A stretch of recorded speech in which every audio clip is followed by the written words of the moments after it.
La digitable est une interface partagée par plusieurs utilisateurs qui manipulent les données simultanément. Premier point important, cette interface est totalement différente d'une interface PC classique. L'objectif principal de cette innovation est de conserver l'interaction homme-homme bien avant l'interaction homme-machine. On constate en fait un usage de l'informatique qui est un petit peu cloisonné. Et si on prend l'exemple du jeu par exemple, en réseau, eh bien on peut être à plusieurs à jouer dans la même pièce en réseau, mais en fait on ne discute pas, on n'est pas vraiment en présence puisqu'on est focalisé sur notre console.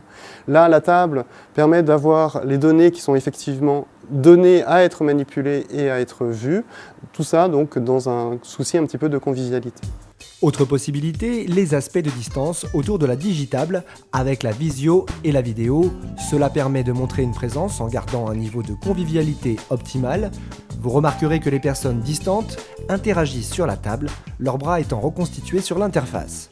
Donc une des façons de faire, c'est d'avoir la visualisation presque à l'échelle 1 des gens distants, mais également d'avoir une idée un petit peu de ce qu'ils manipulent, puisque donc là on ne voit pas forcément leurs bras. Donc l'idée, c'est d'intégrer dans le bureau la visualisation de leurs bras, de leurs mains, ce qui nous permet d'avoir connaissance de leur intentionnalité, le fait qu'ils vont toucher tel ou tel objet, qu'ils vont le déplacer, et puis éventuellement de pouvoir avoir une idée de ce qu'ils me montrent à faire. Par exemple, ils peuvent me désigner tel ou tel objet à modifier, etc. Donc ça nous donne des indications de présence supplémentaires et qui permettent d'avoir une certaine efficacité dans la collaboration, ce qui peut manquer actuellement aux outils collaboratifs qui ne présentent pas ce type de fonctionnalité.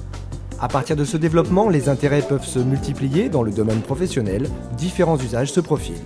Tout d'abord, les connexions avec les interfaces classiques de type PDA. Comment est-ce que moi je peux amener mes données personnelles sur la table et comment je peux les récupérer. D'autres aspects, c'est aussi travailler sur la fusion en fait, entre un écran vertical et la table pour pouvoir avoir le même environnement de représentation des données et typiquement pouvoir représenter des données 3D sur l'écran couplées avec une interaction sur la table.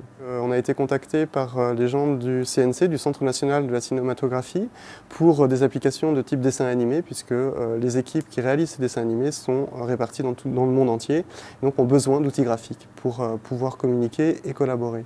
D'autres aspects, c'est aussi tout ce qui est architecture, urbanisme. Là aussi, on a besoin de visualiser les données et là aussi, on a affaire à des cabinets, des entreprises qui sont dispersées. Donc, dernier intérêt porté par cette application, ce concerne les systèmes d'information géographique, puisque là aussi, on a affaire à des équipes réparties et des données graphiques à montrer.